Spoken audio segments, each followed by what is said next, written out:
তুমি কি পাগল? হ্যাঁ, তুমি খাওয়াই দাও তাহলেই খাবো। আচ্ছা বললাম, তুমি কি সারা জীবন এমনি থাকবা? বিয়ে শাদী করবা না? আমারে কেডা বিয়ে করো? আমারে বিয়ে করবা? 2026 সালে সবচেয়ে আলোচিত নাট্য অভিনেতা হলেন ফারহান আহমেদ জোবান। কারণ তার অভিনয় করা নাটকগুলো বর্তমানে ইউটিউব জনপ্রিয়তার শীর্ষে আছে। তাই আজকের এপিসোডে জোবান অভিনীত এ বছরের সেরা 5টি নাটক তুলে ধরবো, যে নাটকগুলো আপনাকে মুগ্ধ করে ছাড়বে।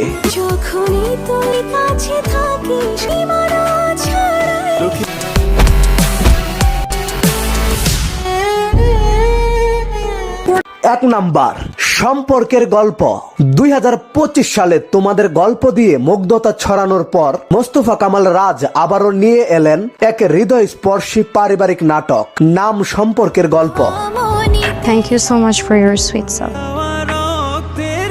এটি শুধু একটি নাটক নয়, এটি জীবনের এই প্রতিচ্ছবি। কিছু দৃশ্য হাসিয়েছে, কিছু দৃশ্য চোখ ভিজিয়েছে, আবার কিছু মুহূর্ত নীরবে ভাবতে শিখিয়েছে। এই গল্পটি শুধুমাত্র একটি পরিবারের কাহিনী নয়, এটি যেন আমাদের প্রত্যেকেরই জীবনেরই একটি নীরব প্রতিচ্ছবি। গল্পের প্রতিটি মুহূর্তে লুকিয়ে আছে ভালোবাসা, না বলা কষ্ট, অব্যক্ত অভিমান আর নিঃশব্দ ত্যাগের গল্প।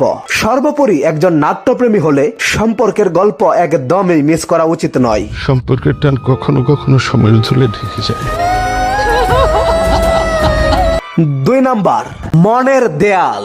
ভালোবাসা, আবেগ আর না বলা অনুভূতির গল্প বলেছে জোবান ও কেয়া পায়েল অভিনীত এই নাটকটি।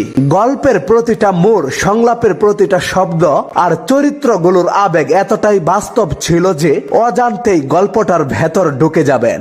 গোলাম নামের এক সহজ সরল ছেলে শহরে আসে জীবিকার উদ্দেশ্যে।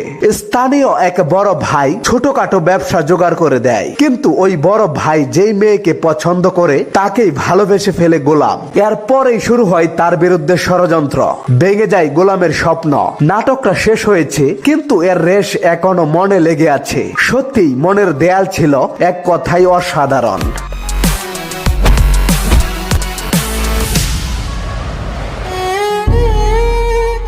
কোটিপতি।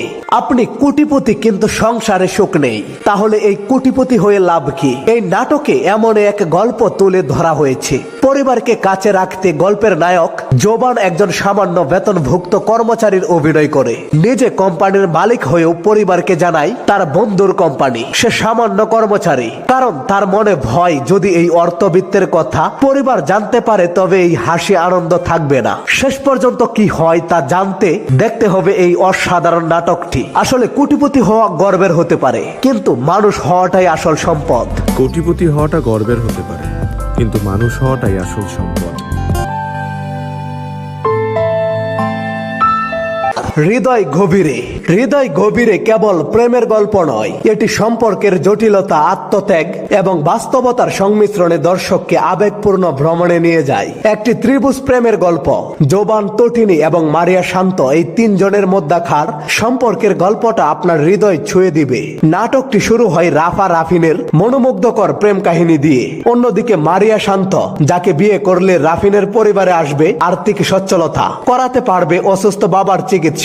দুটানায় পড়ে যায় রাফিন। শেষমেশ জীবনের কঠিন বাস্তবতার কাছে হার মানতে বাধ্য হয় রাফিন। সর্বোপরি ভালোবাসা, বাস্তবতা আর আবেগের মিশ্রণে তৈরি এই ইমোশনাল নাটকটি একদমই মিস করা উচিত নয়। এই ছেলেকে ছাড়া আমি থাকতে পারবো না। রাফিন, তুমি আমাকে ভালোবাসো? 5 নাম্বার, অদূরের কেউ। এই নাটকটা চমৎকার হয়েছে। একজন সৎ ব্যক্তির জীবন সংগ্রাম এবং ভালো মানুষের সমাজে কোনো দাম নেই, এরকমই এক গল্প নিয়ে নির্মিত হয়েছে নাটক অদূরের কেউ। গল্পের জোবান টাকার বিনিময়ে মানুষকে থাকার জায়গা, ঘর বাড়ি দিয়ে থাকে, মানে প্রপার্টি ডিলার। সে তার কাজে সৎ এবং তার ভালোবাসার মানুষ সাদিয়া আইমানের প্রতি ভীষণ দায়িত্ববান। কিন্তু তার শান্ত জীবনে কোনো এক কারণে জ্বর শুরু হয়ে যায়। গল্পে অতিরঞ্জিত বা বড়সড় আয়োজন নেই, তারপরেও এই গল্পকে অসাধারণ ভাবে তুলে ধরেছেন নির্মাতা সাইফুল হাফিজ খান। পর্বটি শেষ করলাম। ভিডিওটি ভালো লাগলে অবশ্যই চ্যানেলটি সাবস্ক্রাইব করুন। ধন্যবাদ সবাইকে।